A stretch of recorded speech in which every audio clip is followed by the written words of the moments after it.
2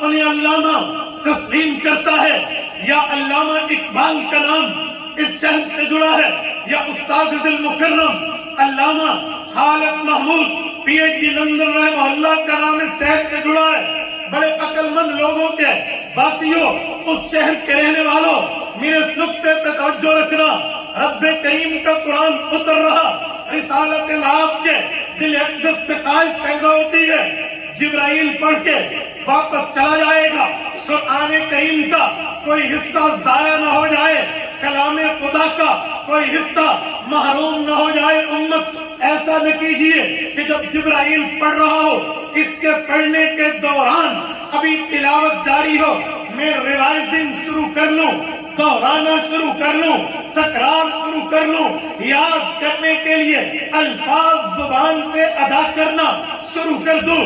ابھی جبرائیل نے ختم نہیں کیا، تلاوت کے دوران تلاوت دل اقدس مصطفیٰ میں عائش ابری، حضور نے شروع کر دیا۔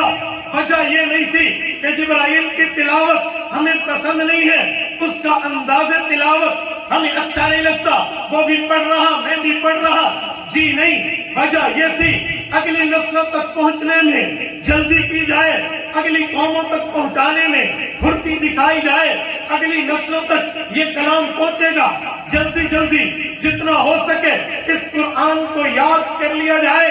پیغمبر کریم علیہ التحیۃ والتسلیم نے یہ ترتیب شروع کی، رب کریم نے آیت اتاری، فرمایا لا تحرک به لسانک، توجہ، فرمایا محبوبم یہ کام مت کرنا، جبرائیل بھی پڑھ رہا آپ بھی پڑھ رہے، یہ نہیں کرنا۔ سوال اٹھتا ہے اللہ میں تو جو کام کر رہا ہوں وہ ریزنیبل ہے، وجہ ہے، سبب ہے، بیس ہے، بنیاد ہے، خامخواہ سے جبرائیل کی تلاوت میں دخل نہیں دے رہا، اس کی وجہ ہے، وہ وجہ رب کریم نے جواب دی ہے۔ علماء جانتے ہیں دفع دخل مقدر، درمیان میں سوال اٹھے ایک لفظ سے سوال کا جواب دو، سوال نقل نہ کرو، اسے دفع دخل مقدر کہتے ہیں۔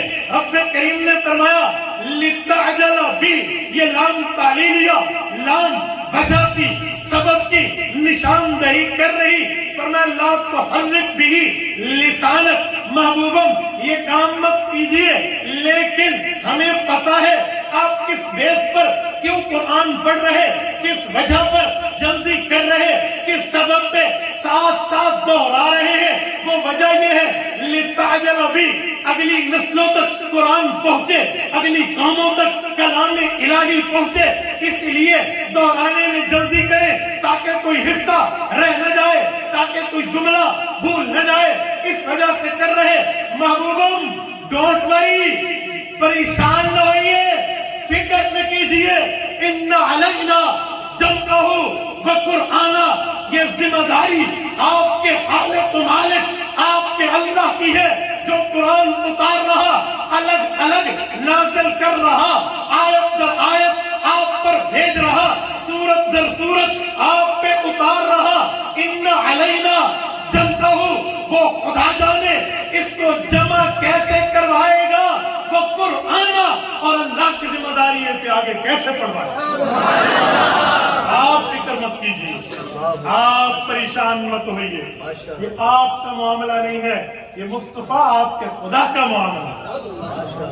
آیت اتر گئی قرآن کریم کے بارے میں، رسالت میں آپ جس بنیاد پر ساتھ پڑھ رہے تھے چھوڑ دیا، قرآن پورا ہوا ہے، اگلی نسلوں تک پہنچے گا کیسے، اگلی نسلوں تک جائے گا کیسے، قوموں تک، اقوام تک تقدیر کے ذریعے پہنچے گا کیسے، تو رب نے فرمایا ان علینا، یہ ہماری ذمہ داری ہے۔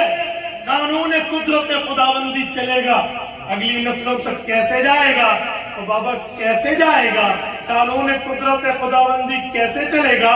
ان خوش نصیبان جن کے سر پہ ابھی دستار فضیلت سجی ہے، ان کے والدین کے دل میں رب یہ بات ڈالے گا کہ اپنے بچے کو قرآن کے لیے بھیج، ان اساتذہ کے دل میں رب یہ بات ڈالے گا، اے مکتب بناؤ، مدرسہ بناؤ، ادارہ بناؤ، مسجد بناؤ، وہاں پہ بیٹھ کے امت کو پڑھانے کی ترتیب رکھو۔ ہیلپنگ ہینڈ والے ان معاونین کے دلوں میں رب دماغ میں ڈالے گا، اے اپنی جیب کو ہوا لگاؤ، تیرا مال صرف تیرے لیے نہیں ہے، اللہ کی ذمہ داری پوری ہونے کے لیے ہے۔ تو اللہ تعالیٰ نے ان جیسے خوش نصیبان سے کام لینا ہے، ان کے والدین کو اس بات پہ تیار کرانا ہے، معاونین کے اس مال کو اس ترتیب پہ لگانا ہے، اساتذہ کو اس بات پہ راضی کرنا ہے، اور سب اپنی خوشی سے، اپنی رضا سے، اپنی چاہت سے، اپنی صمیم قلب کی گہرائیوں سے اس پر جمع ہوں گے، تجدد کریں گے، محنتیں کریں گے، کوششیں کریں گے، لگن کے ساتھ، ہمت کے ساتھ، پوری قوت و طاقت کے ساتھ مدارس قائم ہوں گے، مساجد قائم ہوں گی، وہاں پر طلبہ آئیں گے، کلاسز بنے گی، استاد بھی ہوگا، شاگرد بھی ہوگا، معلم بھی ہوگا، متعلم بھی ہوگا، ٹیچر بھی ہوگا، اسٹوڈنٹ بھی ہوگا، سب جمع ہو کر یہ ذمہ داری سے یہ قرآن کریم اگلی نسلوں تک پہنچائے گا، تو کیا ہوگا؟ خواہش مصطفیٰ پوری ہوگی، ذمہ داری خدا پوری۔ اللہ تعالیٰ نے ان کے ذریعے یہ کام کیا۔ یہ عظمت قرآن پر اور میں اس سے زیادہ بات کیا کر سکتا ہوں؟ صرف اتنی بات ہے کہ اگر یہ بندے یہاں بیٹھ کر اتنی خوش قسمتی کے کام کو کر رہے ہیں تو اس کے پیچھے خواہش مصطفیٰ ہے، ذمہ داری خدا ہے۔ ابھی ہم نے وہ عزیزم معاویہ کے سر پر پگڑی باندھی ہے، آج اس کے والد دنیا میں نہیں ہیں، وہ بچہ ہے، میں نے اس کی فیس ریڈنگ کی ہے، اس کی آئیز ریڈنگ کی ہے کہ اس کی آنکھیں کیا کہتی ہیں، شاید میں نہ سمجھ پایا ہوں، یہ اساتذہ اس سے زیادہ سمجھیں گے، لیکن والد دنیا میں نہیں ہے، پر خدا کی قسم اس کی قبر ٹھنڈی ہو رہی ہے۔ کیا بات ہے کہ کسی کی اولاد یہاں استعمال ہو رہی ہے قرآن کریم کی عظمت کے لیے، قرآن کی عزت کے لیے، مصطفیٰ کی خواہش کے لیے، رب کی ذمہ داری کے لیے۔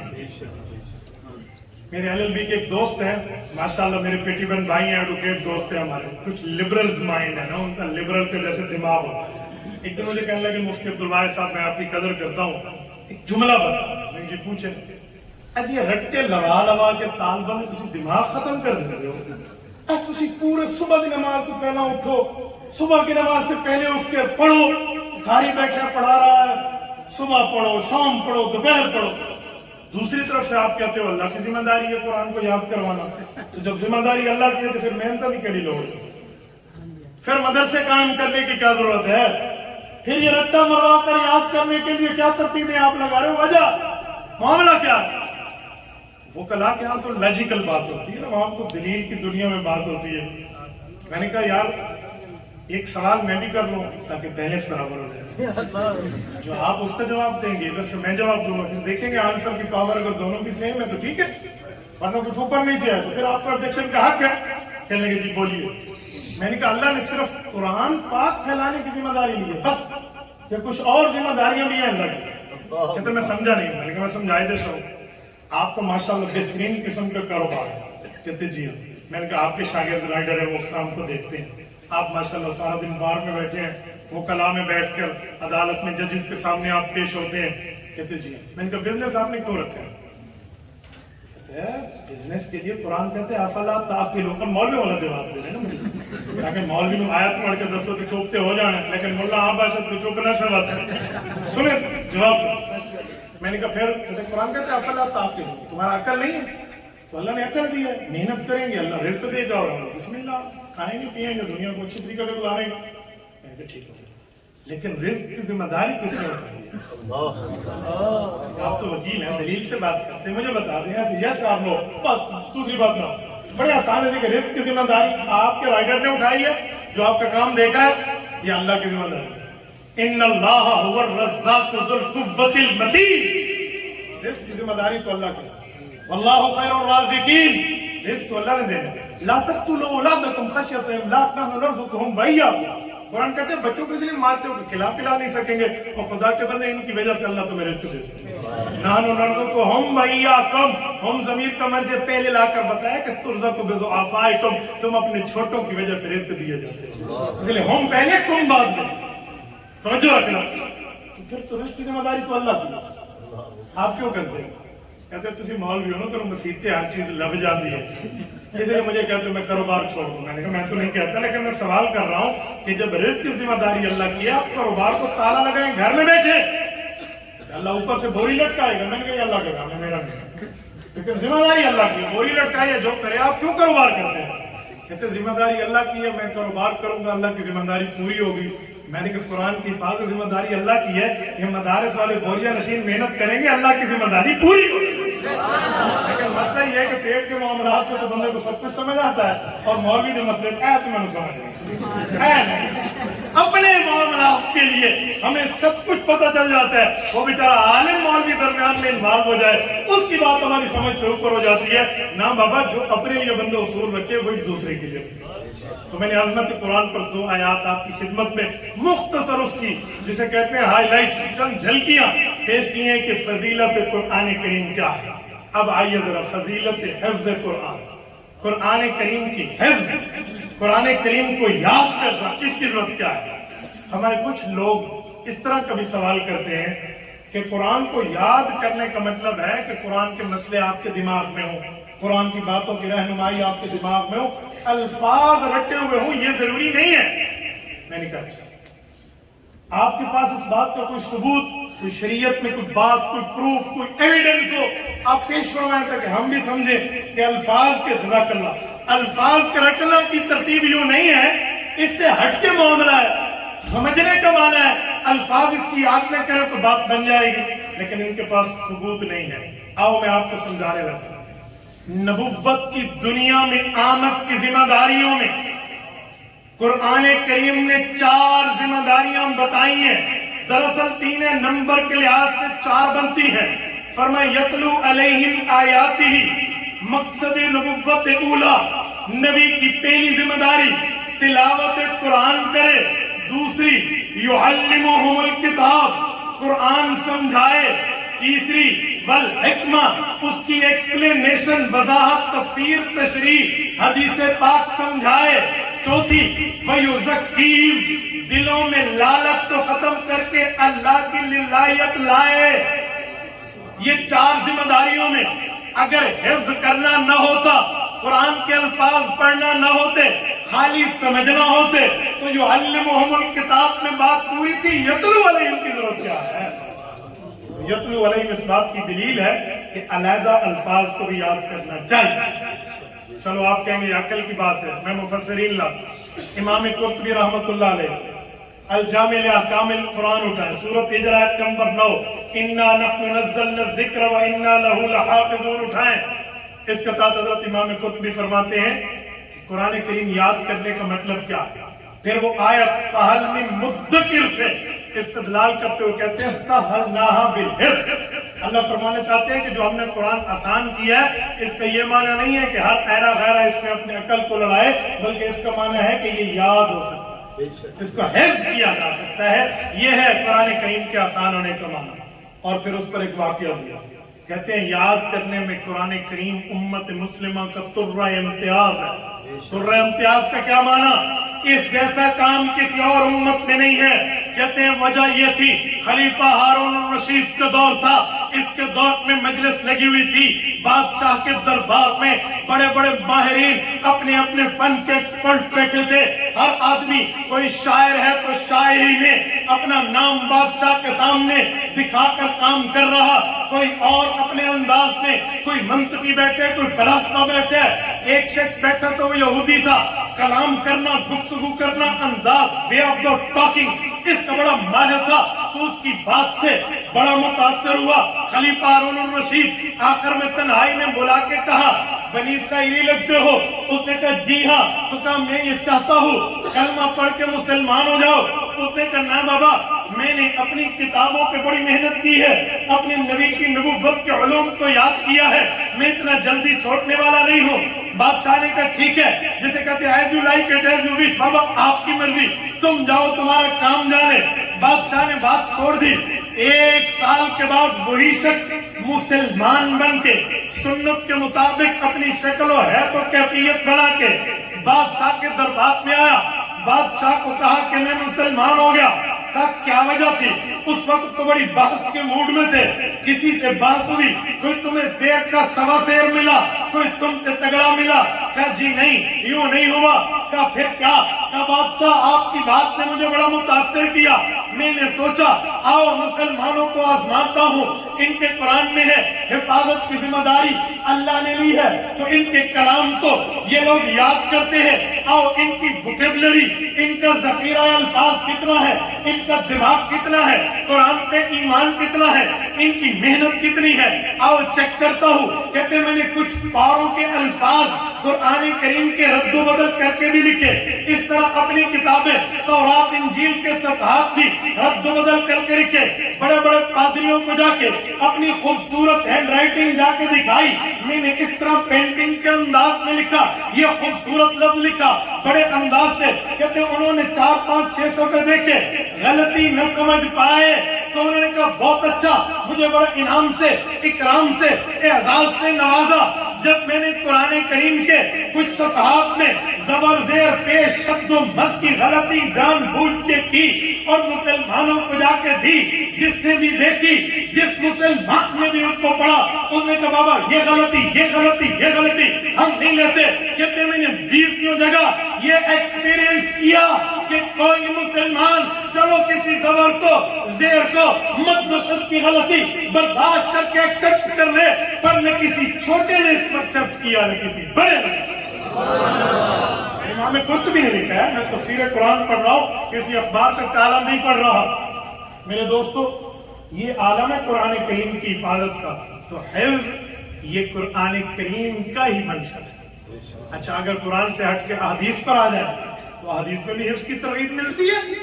سب سے پہلے جب قرآن کریم جمع ہو رہا تھا تو صحابہ نے کیسی بیس رکھی، کیا بنیاد بنائی کہ قرآن جمع کریں؟ اس کے لیے عرضہ اخیرہ کو بنیاد بنایا۔ عرضہ اخیرہ ہم مولویوں کا لفظ ہے، میں عوامی لفظوں میں اس کا ترجمہ کرتا ہوں۔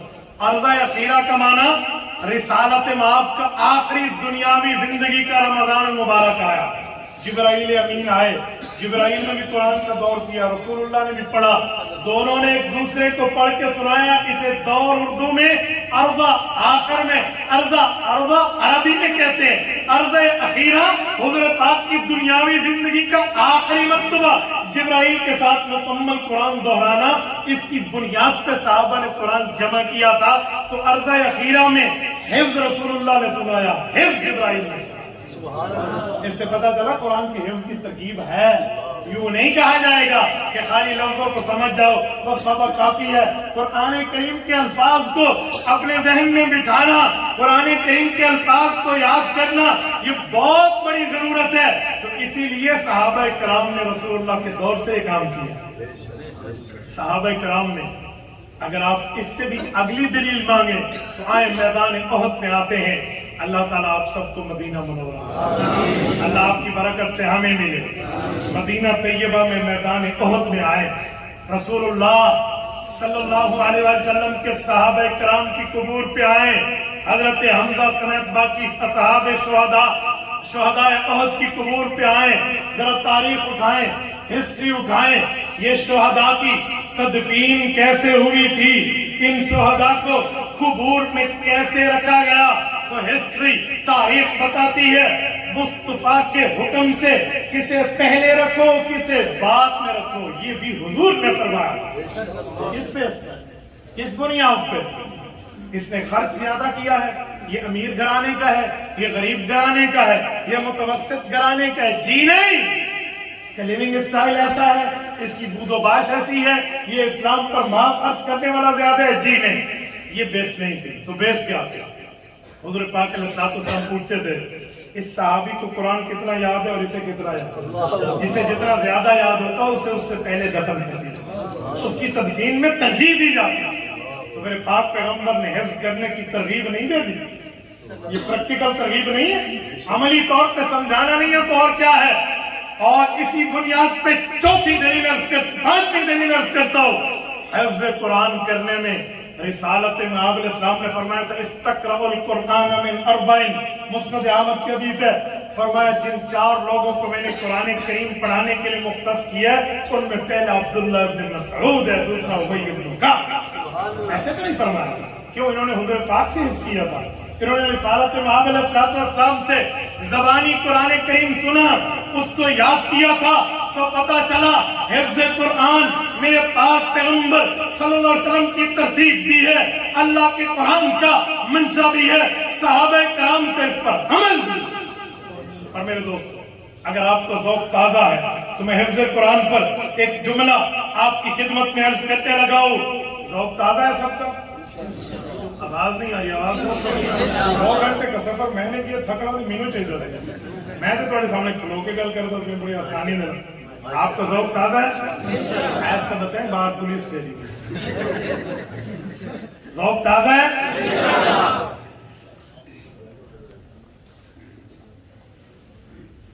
توجہ، قرآن کریم کے حفظ کرنے کی ترغیب رسالت مآب علیہ السلام نے قرآن کریم کو یاد کرنے کے لیے کئی باتیں ارشاد فرمائی ہیں۔ آؤ میں ایک بات آپ کی خدمت میں پیش کرنے لگا ہوں، اس صحابی رسول کا فرمان جامع ترمذی سے، اس فرمان کو، نبی کے فرمان کو صحابی کے واسطے سے پیش کر رہا ہوں جس صحابی کی قبر ہمارے وطن عزیز ملک پاکستان میں۔ آپ سکھر جائیے، سکھر سے شکارپور روڈ پہ جائیے، محبوب گوٹ سکھر سے چند کلومیٹر پر ہے۔ آج بھی محبوب گوٹ میں، وہاں جامعہ دارالہدیٰ میں حضرت عمرو بن اخطب، حضرت عمرو بن ابسہ اور حضرت معاذ جہنی رضی اللہ عنہم کی قبور مطہرہ۔ میں 1 ہفتہ پہلے ابھی گیا تو کئی مرتبہ ہوں، 1 ہفتہ پہلے آخری مرتبہ بھی فاتحہ پڑھ کے آیا ہوں۔ آپ حضرت معاذ جہنی کی قبر پہ ٹھہریں اور اس حدیث پاک کو دیکھیں۔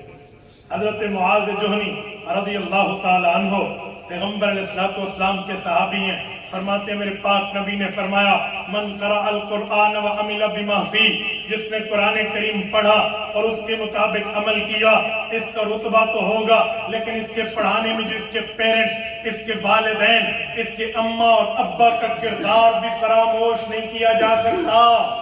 اس کے والدین کی تگ و دو بھی ہے، اس کے والدین کی دعائیں بھی ہیں، انہیں پتا ہے اتنے بجے ناشتہ کرا کے اپنے بیٹے کو کلاس روم میں بھیج دینا ہے، بابا یہ کلاس کی ٹائمنگ ہے، ٹائم ٹیبل ہے، شیڈولڈ ہے، ہر چیز پتہ ہے، اس کے مطابق بھیجیں گے۔ تو ماں باپ نے پھر اس ترتیب پر پوری محنت کرنی ہوتی ہے۔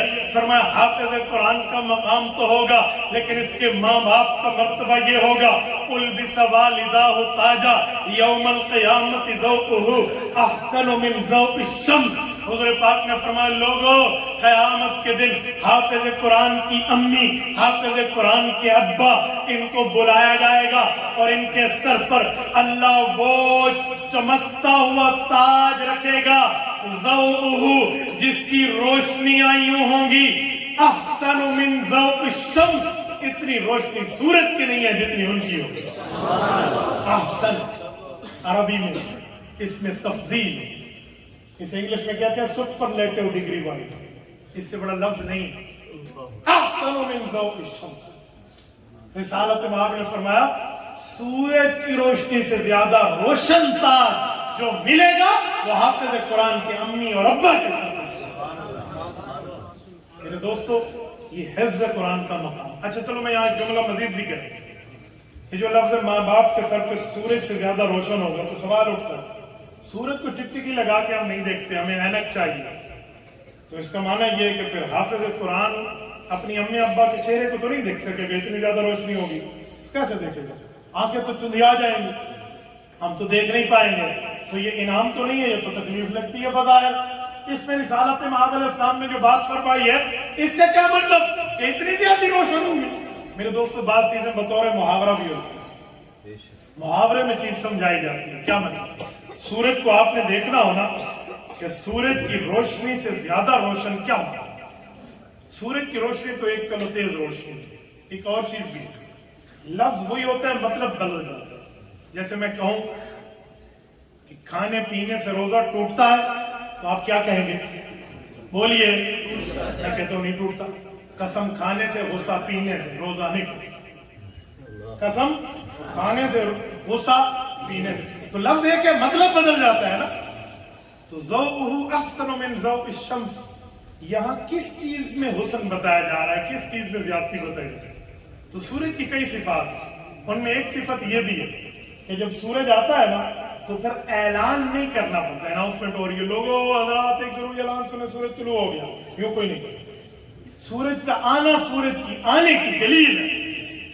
سورج کا طلوع ہونا ہر بندے کو پتہ ہے دن چڑھ گیا. تو یہ حافظ قرآن کے والدین کی عزت بتائی جا رہی ہے.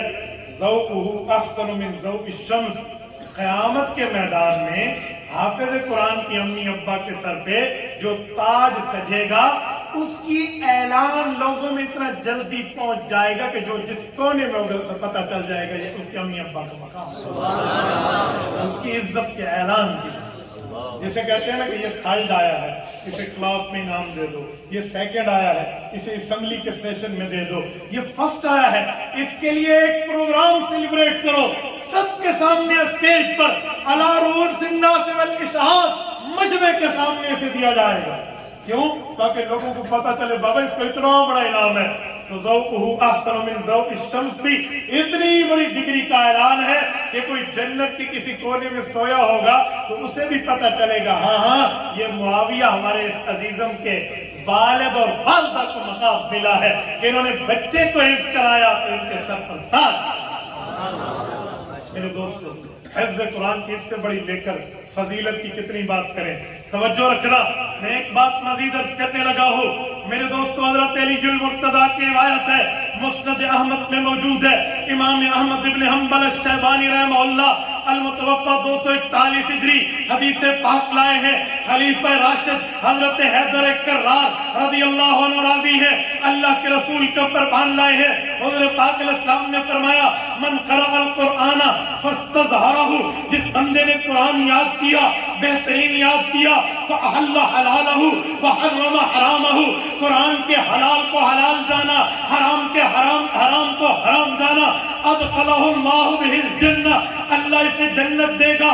وشفعہ من اہل بیتہ عشرۃ کلہم وجبت علیہ النار، رب کریم اس کے فیملی ممبر میں سے 10 جہنمیوں کو نکال کے جنت دے. 2-3 بندے ساتھ لے کے گھومتے ہیں. وجہ آپ کو نہیں پتا؟ میرا لیگل ایڈوائزر ہے. یہ لیگل ایڈوائزر وکیل آپ نے کیوں رکھا؟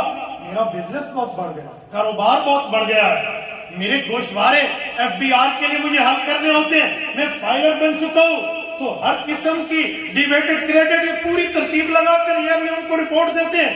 یہ میرا لیگل ایڈوائزر ہے. اچھا، یہ میرا میڈیکل ہیلتھ ایڈوائزر ہے، میرا فیملی ڈاکٹر ہے، میری صحت کے بارے میں دیکھتا رہتا ہے. اچھا، یہ قانونی ہے، یہ کاروباری ہے، یہ جو ہے نا کیا کہتے ہیں صحت کا. کیوں؟ یہ مجھے وہاں کی مشکلات سے بچاتے ہیں.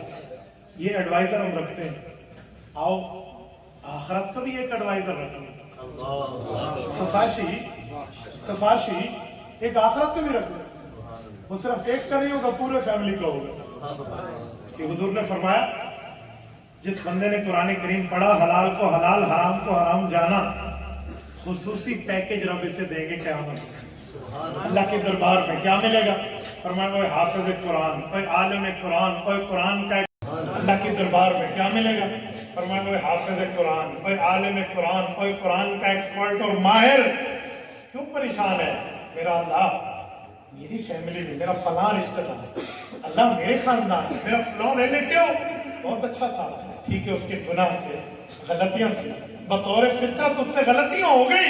اللہ آج میں نے اسے دیکھا، اس کے ہاتھ ہتھکڑیوں میں، پاؤں بیڑیوں میں باندھ کے فرشتے جہنم لے جا رہے ہیں. مولا میں تو جنت جا رہا ہوں لیکن میرا وہ خاندانی جہنمی جا رہا ہے. تو اللہ میرے دل میں دکھ آیا، میں تب پریشان ہوں. اب فرمائیں گے حافظ یہ کوئی پریشانی کی بات ہے؟ تو نے دنیا میں میری کلام کی عزت کی تھی، تو نے دنیا میں میری کتاب کی عزت کی تھی. آج تیرا رب هل جزاء الاحسان الا الاحسان، آؤ تمہیں نیکی کا بدلہ رب دے گا. 10 فیملی ممبرز پہ انگلی رکھتا جا جن کے لیے جہنم کا ڈیسیجن ہو چکا اور وہ جہنم جا رہے ہیں. انگلی تو رکھے گا، جنت تیرا رب دے گا. آخرت کی بھی ایڈوائزر رکھتے ہیں.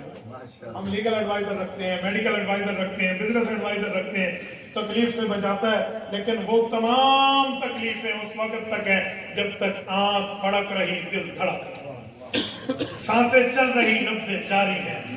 لیکن یہ ایڈوائزر جو میرا قیامت کا ایڈوائزر ہے، جنت کا ایڈوائزر ہے، یہ میرے لیے اس مشکلات سے مجھے بچائے گا جب میں اس زندگی سے نکل کے آخرت کی زندگی میں آؤں گا۔ ہم یہ بھی ایڈوائزر ہیں۔ آج یہ تو کوئی نہیں رکھتا، میں نے تو نہیں دیکھا، ناراض نہ ہو، ایک جملہ میں کہنے لگا، بات آئی ہے تو سن لیں۔ میں نے نہیں دیکھا کسی گھر میں کوئی جائے اور پوچھے آپ کا بچہ کون سا پارہ پڑھ رہا ہے، پوچھے کیڑی کلاس میں پڑھ رہے تھے، اچھا جو ہم کالج گئے ماشاءاللہ ڈپلوما شروع کر دیتے ہیں، ہم یہ پوچھتے ہیں۔ ہم نے کبھی حفظ قرآن تو نہیں پوچھا، لیکن اس سے یہ نہ سمجھنا میں اسکول کالج کا مخالف ہوں، میں نہیں مخالف، اسکول کا، کالجز کا، یونیورسٹیز لیول تک کی تمام ایجوکیشن کا قائل اور فائل ہوں، مجھے اس پر کوئی اعتراض نہیں ہے۔ ہم ایک بات کہتے ہیں، اسکول ہماری ضرورت ہے، وہاں سے اسکول، کالجز، یونیورسٹی سے ڈاکٹرز نکلتے ہیں، پروفیسر نکلتے ہیں، انجینئرز نکلتے ہیں، اس طرح ججز نکلتے ہیں، وکلا نکلتے ہیں، بیوروکریٹس نکلتے ہیں، ججمنٹ نکلتے ہیں، باقی پوری ہماری بیوروکریٹ سے ساری ترتیب ہماری وہاں سے سسٹم آ رہا ہے، لیکن اس کی ضرورت اس وقت تک ہے جب تک یہ دل دھڑک رہا اور آنکھیں پھڑک رہی۔ اس تعلیم کا فائدہ ہے، لیکن دنیا دین کی تعلیم کا فائدہ ہے دنیا کو چیر کے قبر تک پہنچا۔ میں کوئی مقابلہ نہیں کر رہا، لیکن ایک جملہ کہتا ہوں، میں نے تو نہیں دیکھا کسی کا بندہ کوئی فوت ہو جائے اور وہ فون کر کے ہمارے کسی معزز پرنسپل بھائی کو، کسی ہیڈ ماسٹر صاحب کو، کسی پروفیسر دوست کو، کسی ڈاکٹر کو کال کر کے کہے اجی بیالوجی کی تلاوت شروع کریں، فزکس پڑھ لیں، کیمسٹری پڑھ لیں، فادر آف کیمسٹری جابر بن حیان کو پڑھ لیں، فادر آف میڈیکل بولی سینا کو پڑھ لیں، اور میرے ابا کوئی فائدہ سنو۔ دیکھیں آپ سارے کہتے ہیں کہ قاری صاحب سورۃ یاسین کی تلاوت شروع، قاری صاحب بچے لوگ کو سورۃ رحمان پڑھ رہے ہیں، کہتے نہیں کہتے؟ اور بھائی جب یہ میں بات مانتا ہوں کہ اس کلام الہی کا اثر دنیا میں بھی ہے، آخرت میں بھی ہے، تو اسکول، کالجز، یونیورسٹیز کے ساتھ میں اپنے بچے کو قرآن کا حافظ کیوں نہیں بناؤں؟ اس پر مجھے گریبان میں دیکھنے کو ملا، یہاں دیکھنے کے لیے، اس کو تو کوئی نہیں دیکھتا۔ کیوں؟ دنیا کا فائدہ نظر آتا ہے کہ یہ پڑھے گا تو یہ جاب لگے گی اور یہ تنخواہ شروع ہو جائے گی۔ آخرت کا فائدہ تو آنکھوں سے ہٹا کر ایمان بالغیب میں رکھ دیا گیا ہے، تبھی بندہ نہیں کرتا۔ اگر غیب کی چیز نہیں ماننی تو پھر کیا دے کندھوں پہ کچھ نہیں ہے، خالی۔ ساری دنیا کہے گی کندھے خالی ہیں، اور مسلمان کہے گا نہیں کندھوں پہ کون بیٹھے ہیں؟ فرشتے بیٹھے ہیں، نظر نہیں آ رہا، لیکن ہمارا ایمان ہے۔ تو آخرت میں حافظ کو بھی تو ایمان ہے، بندہ مان لینا اس پر۔ کتنی خوش قسمتی کی بات ہو کہ بندہ دنیا سے جائے، اولاد پیچھے قرآن پڑھنے والی حافظ بیٹھی ہے۔ سبحان اللہ۔ میرے ایک جاننے والے ہیں، فوت ہو گئے ہیں، اللہ ان کی قبر پہ کروڑوں رحمتیں نازل فرمائے۔ انہوں نے بچے کو دین بھی پڑھایا، دنیا میں بڑے بڑے ماشاءاللہ بہترین عصری اداروں میں وہ پڑھ رہے ہیں، لیکن حافظ بھی، تینوں بچے۔ جب ان کے والد فوت ہوئے نا تو انہوں نے مجھے فون کیا، استاد جی آپ نے جنازہ پڑھا۔ میں نے کہا بیٹا اللہ آپ کو صبر عطا فرمائے، میں جنازے میں آؤں گا لیکن پڑھانا آپ۔ صحیح میں پڑھاؤں گا؟ میں نے کہا بیٹا آپ پڑھاؤں۔ اس نے کہا خاندان، میں نے کہا میں منوا لوں۔ جب مجمع اکٹھا ہوا، چار بھائی ان کی آ گئی، میں نے وہاں کہا کہ اگر بیٹا جتنے ذوق اور شوق سے باپ کے لیے مغفرت مانگے تو اتنے ذوق شوق سے مولوی نے تو نہیں مانگے۔ میرا تو قریبی رشتہ دار تو نہیں، اگرچہ دوست ہے، لیکن جو اس کے دل میں ابا کے لیے کڑھن اٹھے گی نا، بخشش اس پہ ہوگی۔ اسے کہو یہ پڑھا، سب نے کہا جی بہت اچھا، بیٹھے پڑھاؤ۔ بیٹے نے جنازہ پڑھا، جنازے کے بعد قبر چھپا دی، قبر میں تینوں بچے بیٹھے ہیں، سورۃ البقرہ پڑھ رہے ہیں، قرآن کریم پڑھ رہے ہیں۔ خدا کی قسم میری آنکھوں سے آنسو چھوٹے، اللہ کے گھر میں، مسجد ہے نا، اللہ کے گھر میں۔ مجھے اس کے جانے کا افسوس ضرور ہے، لیکن اس بات کی خوشی تھی کہ 3 قرآن کے قاری اس کی قبر پہ بیٹھے ہیں جو اس کے سگی اولاد، کتنی بڑی۔ میں نے کہا سہیل بھائی رب تیری مغفرت کرے، سلام ہے تجھے، کیا اولاد کو تو پڑھا کے گیا، ورنہ سیالکوٹ کے غیوروں آپ کے اس فقیر بھائی نے ایسے بھی جنازے پڑھائے۔ حضرت مولانا حماد صاحب، میں ایک مرتبہ جنازے کے لیے یوں ابھی نیت باندھ رہا تھا، ہاتھ پکڑا میرے ایک لڑکے، جی بیٹا بولیے کیا بات ہے؟ سر مجھے جنازہ نہیں آتا، میں 3 بار قل ہو اللہ پڑھ لوں۔ یہ کون ہے؟ یہ اسی میت کا سگا بیٹا ہے جو کیڈٹ کالج کے اسٹوڈنٹ ہے۔ مجھے بتائیں جہاں یہ حال ہو تو میں اتنا دنیا میں مگن ہو گیا ہوں، مجھے اپنی قبر آخرت کی کوئی فکر نہیں ہے. یوں تو تم سید بھی ہو، میں علامہ اقبال کے شہر میں ٹھہرا، یوں تو تم سید بھی ہو، مرزا بھی ہو، افغان بھی ہو، پر یہ تو بتاؤ کہیں مسلمان بھی ہو. میرے دوستو، کہ مرنے کے بعد میں اپنے باپ کو جنازے کا آخری تحفہ بھی نہ دے پاؤں. میرے ایک شاگرد ہیں، ان کی بیٹی فوت ہوئی، نابالغ بچی پیدا ہوئی فوت ہوئی. میں نے اس کو بڑی تسلی دی، میں نے کہا بیٹا جنازے میں پڑھا جائے گا اجر و زخرا. اجر کا مطلب ہے اللہ میری تنخواہ، زخرا کا مطلب ہے اللہ اس کو اپنے ہاں فریز اکاؤنٹ میں رکھے. وہ فریز انفریز کب ہوگا؟ اللہ جب قیامت میں مجھے اس کا اجر چاہیے ہوگا، یہ میرے دکھ کا بدلہ اس وقت میری جنت کے بدلے میں دے دے. اجر و زخرا یہی مان.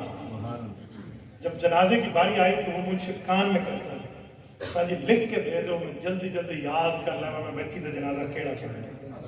نابالغ بچی کا جنازہ نہیں. مجھے بتائیں ہم کہاں ہیں؟ ہم کہاں ہیں؟ ہم کس جگہ کھو گئے ہیں میرے بھائیو؟ میں کسی پر اعتراض نہیں کر رہا، نہ کسی کی تعلیم پر، نہ کسی کی پرسنالٹی پر. میں ایک درد دل پیش کر، ہاں کھو گئے ہیں. ہم کس جگہ پہنچ گئے ہیں؟ ہمیں قرآن کریم بھول گیا، ہمیں قیامت بھول گئی، ہمیں قبر بھول گئی. صرف پیسوں میں مگن، صرف دنیا میں مگن، صرف کاروبار میں مگن، صرف اپنے معاملات میں مگن. بابا ہر جگہ رہو لیکن قبر اور آخرت کو پہلے رکھیں. قبر کو پہلے رکھیں، آخرت کو پہلے. ہم کس فکر میں آ گئے ہیں؟ وہ زمانہ تھا، امام زین العابدین رحمہ اللہ کے لیے لکھا ہے، مسجد سے نکلے تو ایک بچہ رو رہا، باقی بچے کھیل رہے.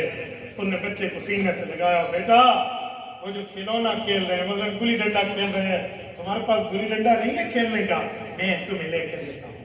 یہ حضرت علی کا پوتا اور امام حسین کا بیٹا غازی کربلا امام زین العابدین ہے، میں لے کر دیتا ہوں. چاچو یہ بات نہیں ہے تو پھر کیوں رو رہے ہیں؟ کوئی پریشانی ہے مجھے بتاؤ، سالو کر دیتا ہوں. آپ کو سالو کرنے کی بات نہیں ہے. کیا ہے کہ مجھے جہنم کی فکر ہو رہی ہے. بڑی حیرانگی سے چہرے پر مسکراہٹ کے ساتھ امام صلی اللہ علیہ وسلم نے پوچھا، بیٹا نابالغ چھوٹا، تجھے جہنم سے کیا لینا دینا؟ کا کیا مطلب؟ کہ تیرے اوپر تو نمازی فرض نہیں ہے، آخرت کی فکر تجھے لگی ہوئی ہے، تجھے کوئی جہنم وہنم کا معاملہ نہیں ہے.